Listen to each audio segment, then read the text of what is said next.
वेद कहते हैं, ब्रह्मचर्य पर चलने वाला ब्रह्मचारी सफलता और सौभाग्य का पात्र है, जबकि ब्रह्मचर्य के मार्ग पर ना चलने वाला प्रेरणाहीन मनुष्य तनाव से ग्रसित रहता है, ऊर्जा की कमी रहती है और दुर्भाग्य उसका पीछा नहीं छोड़ती। क्षणिक सुख देने वाली इंद्रियां उसकी आत्मा को मार देती हैं, जो सोचने समझने की क्षमता को नष्ट कर उसे पशु योनि में ले जाती है।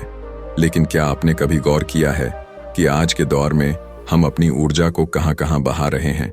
हर नोटिफिकेशन की टिंटिंग आवाज, हर अनावश्यक बातचीत, हर वह लम्हा जो हमने व्यर्थ में गंवाया, वह हमारी असली ताकत का ही हनन था।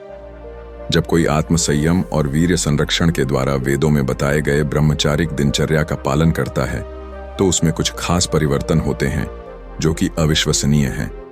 तीव्र एकाग्रता, अटूट आत्मविश्वास, अपार ऊर्जा, मानसिक स्पष्टता, दीप्तमान त्वचा, प्रबल इच्छा शक्ति, आत्मिक जागरूकता, सृजनात्मक ऊर्जा। यह तो बस कुछ उदाहरण है। मतलब आप नाम लेते जाइए और सूची जारी रहेगी। यह वही शक्ति है जिसके बल पर भगत सिंह जेल में अंग्रेजों के अत्याचारों को सहते हुए भी अपनी भूख हड़ताल नहीं तोड़े। यह वही ऊर्जा थी जिसने स्वामी विवेकानंद को दुनिया के सामने ऐसा ज्ञान बांटने का हौसला दिया कि आज भी उनके शब्द हमें प्रेरित करते हैं। परंतु मैं समझता हूं कि आपने कई बार ब्रह्मचर्य का पालन करने की कोशिश की है, लेकिन 3 से 4 दिन या अधिकतम 1 सप्ताह से आगे नहीं बढ़ पाए। आपने अपनी इच्छा पर नियंत्रण रखने की कोशिश की, लेकिन फिर एक दिन ऐसा आया जब आपका संकल्प टूट गया।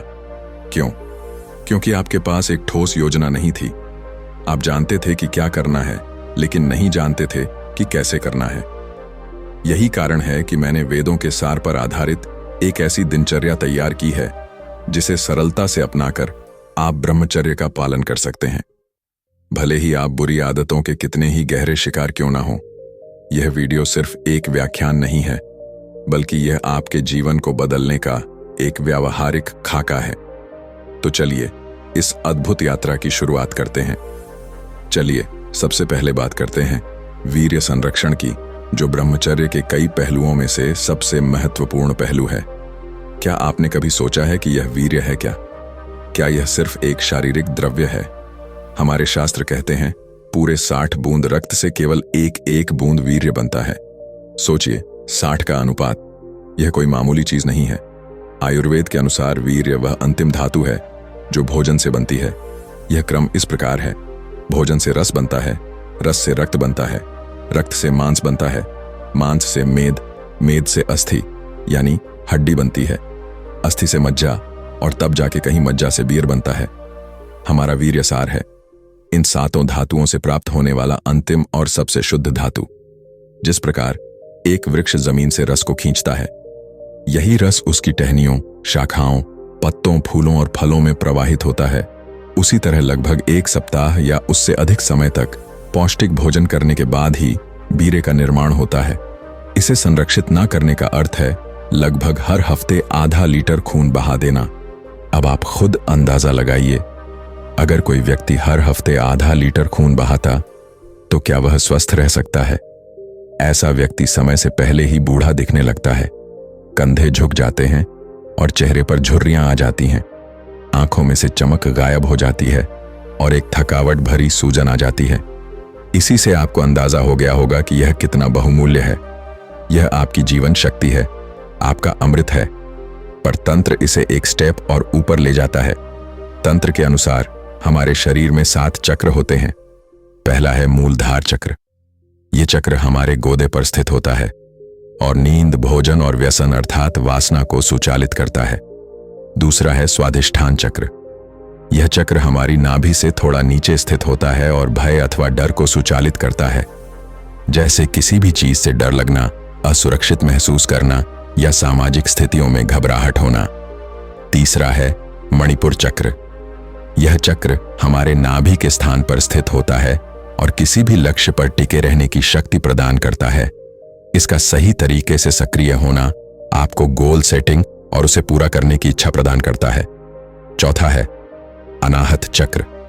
यह हृदय स्थल पर स्थित होता है और प्रेम और आनंद का चक्र माना जाता है। इस चक्र के जागृत होने से आप शुद्ध प्रेम और आनंद का अनुभव करते हैं और लोग आपके आभा मंडल से प्रभावित होते हैं। पांचवां है विशुद्ध चक्र। यह चक्र गले के पास स्थित होता है और आत्मविश्वास बढ़ाने का कार्य करता है। इस चक्र के सक्रिय होने से आप अपनी बातें बिना किसी झिझक के कह सकते हैं और आपकी बातें दूर दूर तक प्रभाव डालेंगी। छठा है आज्ञा चक्र। यह चक्र भ्रुकुटी मध्य यानी थर्ड आई पर स्थित होता है, जैसे कि नाम से स्पष्ट है। यानी इसके माध्यम से आप यूनिवर्स को जो आज्ञा दोगे वो उसका पालन करेगा। इन 6 चक्रों में से नीचे के 2 चक्र यानी मूलाधार और स्वादिष्ठान पशुवृत्ति के चक्र हैं। इन्हें तामसिक और नकारात्मक प्रवृत्तियों से जुड़ा माना जाता है।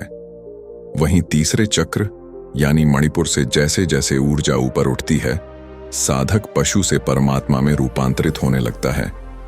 तंत्र के अनुसार आपका वीर्य जिस चक्र में स्थित होता है वही चक्र सक्रिय रहता है और वही आपके जीवन शैली, सोच और कर्मों को प्रभावित करता है।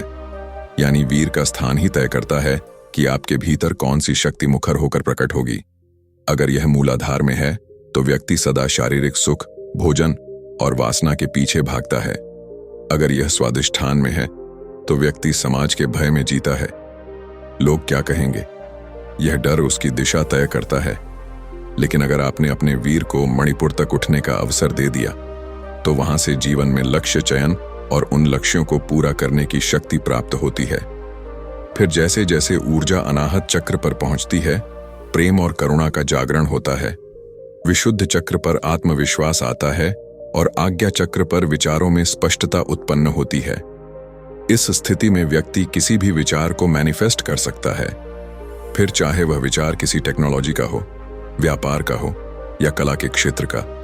ऐसे लोग अपने विचारों को संगीत, नृत्य, लेख या कविता के रूप में प्रकट करते हैं, जिसका ईंधन आपका वीर्य है।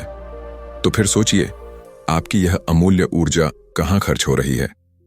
क्या वह आपको एक बेहतर इंसान बना रही है या आपको एक पशु की तरह बस क्षणिक सुखों के गुलाम बना रही है? परंतु यह वीर्य तब तक सुरक्षित नहीं रह सकता जब तक कि आप अपने आहार को नियंत्रित नहीं करते।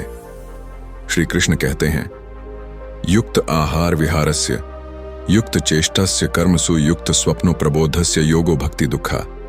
अर्थात जो व्यक्ति अपने आहार को युक्त रखता है, अपने विचारों को संयमित करता है और अपने इच्छाओं को साधता है, वही वास्तव ब्रह्मचारी और सच्चा योगी होता है। अब मैं आपको एक ऐसी चीज बताने जा रहा हूं जिसे सुनकर आप शायद हैरान हो जाएं। आपका आहार वह ईंधन है जो या तो आपकी इच्छा शक्ति को तोड़ता है या उसे मजबूत करता है। जब आप जंक फूड खाते हैं तो आप अपने शरीर में विषाक्त पदार्थ भर रहे होते हैं। यह विष आपके मन को भी अस्थिर कर देता है और आपकी इच्छाओं पर नियंत्रण रखना लगभग असंभव हो जाता है। मताहार, जिसका अर्थ है कि कुछ दिनों के लिए, जैसे कि 7 दिन, 14 दिन या फिर 21 दिनों तक केवल सात्विक भोजन का पालन करें। साथ ही अपनी आवश्यकता से थोड़ा कम खाएं। इससे आपके शरीर में जमा सारी गंदगी, विषैले तत्व और अनावश्यक उत्तेजनाएं समाप्त हो जाएंगी। आप अनुभव करेंगे कि आपका चंचल शरीर अब शांत हो रहा है। इसके साथ साथ सप्ताह में कम से कम 1 दिन का उपवास अवश्य रखें। चाहे तो उस दिन फलाहार कर सकते हैं। इससे आपका आहार संतुलित हो जाएगा और ब्रह्मचर्य का पालन करना सहज बन जाएगा। सात्विक भोजन का मतलब है ताजे फल, हरी सब्जियां, अंकुरित अनाज, दूध, दही और घी। इसमें प्याज, लहसुन, मांस, मछली और किसी भी तरह का नशीला पदार्थ शामिल नहीं है। यह भोजन आपके शरीर को न केवल पोषण देता है बल्कि आपके मन को भी शांत करता है और आपकी आध्यात्मिक प्रगति में सहायक होता है। लेकिन आहार केवल पहली सीढ़ी है। ब्रह्मचर्य के मार्ग पर अगला कदम है विषयों का त्याग। विषय यानी जो भी आपके इंद्रियों को बार बार खींचती है, जैसे कि अधिक सोच यानी ओवर थिंकिंग, अनावश्यक बातें जैसे कि गसिप्स और विवादों यानी कंट्रोवर्सी से दूर हो जाएं। आज के दौर में सोशल मीडिया इसका सबसे बड़ा स्रोत है। हर दूसरी पोस्ट आपको किसी न किसी बहस में खींचने के लिए बनाई जाती है। आपका ध्यान इन बेकार की बातों में उलझ जाता है और आपकी ऊर्जा बर्बाद हो जाती है। इन सभी चीजों से अपनी ऊर्जा और ध्यान हटाकर उसे किसी आइडिया, उसके डिस्कशन और उसके इम्प्लीमेंटेशन में लगा दें, क्योंकि आपका ध्यान जहां जाएगा ऊर्जा वहीं प्रवाहित होगी। इससे आपके विचार शुद्ध होंगे, मन एकाग्र रहेगा और आपकी वीर्य ऊर्जा रचनात्मक कार्यों में लगेगी। यही ब्रह्मचर्य है, एक ऊर्जा का संरक्षण और उसका सही दिशा में उपयोग, जो तीसरे चरण अर्थात योगाभ्यास द्वारा रूपांतरित होता है। यहीं पर असली खेल शुरू होता है।